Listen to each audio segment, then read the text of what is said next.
হযরত ইবনে আব্বাস রাদিয়াল্লাহু তাআলা আনহুর রেওয়ায়াত করেন, তিনি হুজুর পাক সাল্লাল্লাহু আলাইহি সাল্লামকে বলতে শুনিয়েছেন যে পবিত্র রমজান মাস উপলক্ষে বেহেশতকে অপূর্ব খুশবু দ্বারা ধুনি দেওয়া হয়।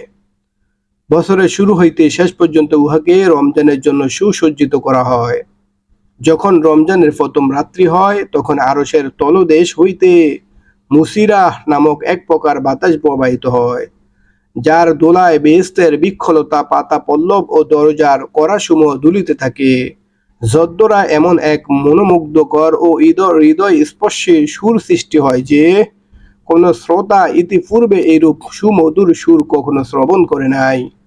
তখন ডাগর চক্ষু বিশিষ্ট হুরগণ নিজ নিজ প্রাসাদ হইতে বাহির হইয়া বেহেশতের বালাখানা সমূহের মাঝখানে দাঁড়াইয়া ঘোষণা করিতে থাকে যে এমন কেউ আছো কি যে আমাদেরকে পাইবার জন্য আল্লাহর দরবারে আবেদন করিবে, আর আল্লাহ জাল্লা শানু আমাদিগকে তাহার সহিত বিবাহ দিয়া দিবেন।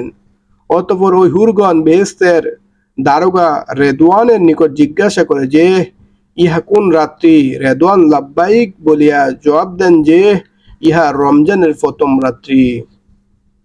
আজ মুহাম্মদ সাল্লাল্লাহু আলাইহি ওয়াসাল্লাম